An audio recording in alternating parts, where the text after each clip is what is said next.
दौसा में बेखौफ बदमाशों ने कानून व्यवस्था की पोल खोलकर रख दी। हाथों में हथियार लिए बदमाश पुलिस को चुनौती देते नजर आए। बदमाशों के हाथ में तलवारें थी, सरिया था, डंडे थे, हॉकी स्टिक थी और वो इसे सड़कों पर लहराते हुए अपनी गाड़ी पर मदमस्त होकर जा रहे थे। बेखौफ बदमाशों की ये करतूत, ये हरकतें सीसीटीवी कैमरे में कैद हुई हैं।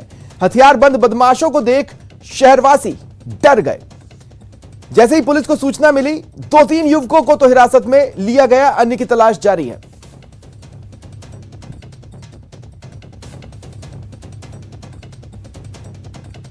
खबर कोटा से, जहां ग्रामीण इलाके में बदमाशों ने हमला कर एक सरकारी शिक्षक को मौत के घाट उतार दिया।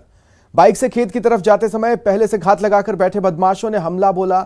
घायल शिक्षक रामेश्वर मीणा को पास के अस्पताल ले जाया गया, लेकिन तब तक उनकी मौत हो गई। मृतक शिक्षक राजेंद्र मीणा बिस्लाई गांव के निवासी थे, जो कि मोरपा डहरा विद्यालय में कार्यरत थे और खेतीबाड़ी का काम होने से अपने गांव बिस्लाई आए हुए थे। पुलिस मौके पर पहुंची और साक्ष्य जुटाए। फिलहाल हमलावरों के बारे में कोई जानकारी नहीं मिली है।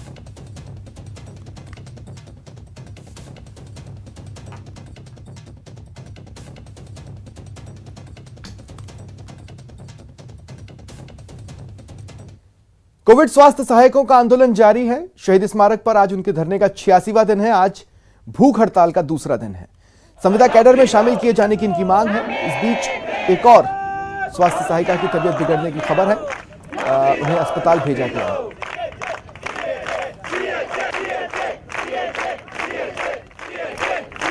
की तमाम कोविड स्वास्थ्य सहायक जो है वो लगातार धरना जारी रखे हुए हैं और अड़े हुए हैं कि जब तक उनकी मांगे पूरी नहीं हो जाती तब तक ये आंदोलन जो है वो जारी रखा जाएगा। लेकिन आज भूख हड़ताल भी जो है वो दूसरा दिन है और भूख हड़ताल इन लोगों द्वारा शुरू कर दी गई है और अब ये इन लोगों का कहना है कि जब तक इनकी मांगे पूरी नहीं होगी तमाम कोविड स्वास्थ्य सहायक जो है वो भूख हड़ताल करेंगे और इस भूख हड़ताल के साइड इफेक्ट भी अब सामने आने लग गए हैं। 2 कोविड स्वास्थ्य सहायिकाओं की तबीयत जो है वो आज बिगड़ी है और उन्हें अस्पताल जो है वो भिजवाया गया है। तो इन लोगों का जो जिस प्रकार की मांग है संविदा कैडर में शामिल करने की, उसको पर जो है वो तमाम तरह से ये अड़े हुए हैं और इनका साफ तौर पर यही कहना है कि मांग जब तक पूरी नहीं हो जाती तब तक ये जो है वो आंदोलन जारी रखेंगे। तो यहाँ पर अब भूख हड़ताल जो है वो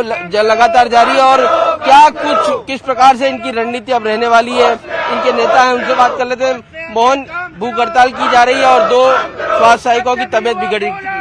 86 दिन हो गए शहीद स्मारक पे रुके हुए हैं। आज कल से जो साथी भूख हड़ताल पे बैठे थे, हमारे 51 साथी, उसमें से 3 साथियों की तबीयत खराब हो गई। 3 साथियों को एसएमएस हॉस्पिटल में एडमिट करवाया गया। प्रशासन की तरफ से एम्बुलेंस की व्यवस्था नहीं, खुद अपने साथियों ने यहाँ से उठा के रोड पे जाके खुद ऑटो रिक्शा करके एम्बुलेंस की व्यवस्था खुद करके और एसएमएस अस्पताल में भर्ती करवाया गया। फिर भी प्रशासन की तरफ से, सरकार की तरफ से अभी तक कोई सकारात्मक निर्णय नहीं है। न सरकार वार्ता करना चाहती, न साथियों के लिए किसी प्रकार की कोई सुविधा यहाँ पे है। तबियत बिगड़ गई तो राज्य सरकार खुद, गहलोत सरकार की जिम्मेदारी होगी। मैं राज्य सरकार से अपील करना चाहता हूँ इन साथियों की मांगों को जल्द से जल्द पूरा किया जाए, अन्यथा ये साथी उग्र आंदोलन की तरफ अग्रसर होंगे अगर हमारी मांगे जल्द से जल्द पूरी नहीं। आप लोगों की वार्ता हुई थी और कुछ आश्वासन भी आप लोगों को दिए गए थे, फिर क्यों आप लोग अड़े हुए हैं आंदोलन को जारी रखने में? आश्वासन जब भी वार्ता हुई उसमें आश्वासन के सिवाय सरकार की तरफ से कुछ भी नहीं हुई। स्पष्ट वार्ता अभी तक नहीं हुई। जिस प्रकार से धर्मेंद्र राठौड़ जी से वार्ता हुई कि एक बार सभी साथियों को हम रोजगार देंगे, उसके बाद में 8,000-9,000 साथियों को हम कैडर में लेंगे। पहले मांग ये थी कि सभी साथियों को रोजगार दे और उसके बाद में 8,000-9,000 साथियों को कैडर मिले। परंतु दोबारा जब वार्ता हुई धर्मेंद्र राठौड़ से, उन्होंने ये कहा कि हम एक बार सभी को रोजगार नहीं दे सकते, हम सिर्फ और सिर्फ 8,000 या 9,000 साथियों को पहले रोजगार देंगे। तो हमारी मांग है पहले सभी साथियों को एक बार नियमित रोजगार के ऊपर बहाली करें उन सभी साथियों को और बाद में आपकी जो प्रक्रिया उसको 2 या 3 माह में पूर्ण करें। कब तक क्योंकि अब तो किसी प्रकार की वार्ता हो नहीं रही, अब कब तक बैठे रहेंगे? और क्योंकि अब तबीयत बिगड़ रही है, ऐसे में दिक्कतें हो सकती है आप तमाम साथियों के लिए। आपके जिस प्रकार कोरोना के अंदर हमने सेवाएं दी है और 86 दिन पे हम यहाँ रुके हुए हैं, तो ऐसा तो है नहीं कि जब 86 दिन यहाँ रुक गए तो बिना नौकरी के तो यहाँ से जाएंगे नहीं, चाहे कुछ भी हो। पहले भी हमारे साथी जब इतनी तपती धूप के अंदर जब लोग घरों से बाहर नहीं निकल रहे थे तभी भी हम यहाँ बैठे थे। भारी बरसात भी होगी तभी भी हम यहाँ रुके रहेंगे जब तक हमारी मांग। अजमेर में भाजपा ने इंदिरा गांधी सरकार में लगे आपातकाल को याद दिलाते हुए काला दिवस मनाया।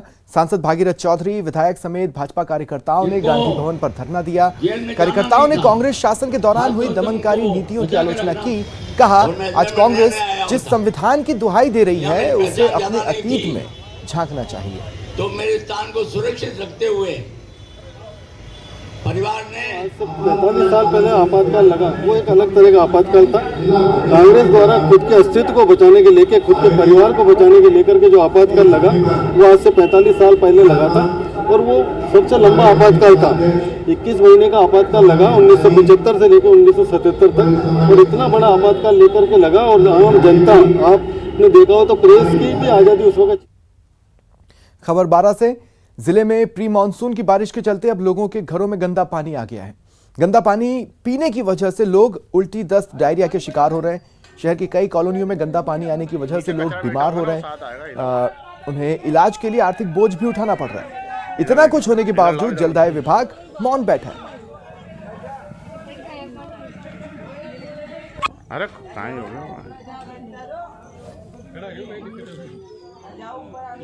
के 7-8 दिन हो चुके हैं कम से कम, और हमारे पास मोबाइल में फोटो पड़ा है। बिल्कुल गंदा पानी हो रहा है, बिल्कुल गंदा, पीने लायक बिल्कुल भी नहीं है 1% भी। अब मतलब कि नाली को जो पानी, नालियों का ये मिक्स आ रहा है। कितने परेशान हो? बिल्कुल खराब से 15,000 रुपये लगा तुम्हारे प्रिया हॉस्पिटल बढ़ती जी। आज परसों दिन छुट्टी करा लाया आज पानी की वजह से। पानी की वजह से आज पीता है, फिर मार पाचो पेट दुख लाग, पीलो पीलो पानी आ रहा, बीमार हो रहे। ये कहाँ भर्ती रहा? कितने रुपए लग गए? शांति हॉस्पिटल में कितने हजार रुपए लगे? 12,000। पानी की वजह से बीमार? पानी का वजह से ना, की वजह से ना, हो रही होने का होता ना।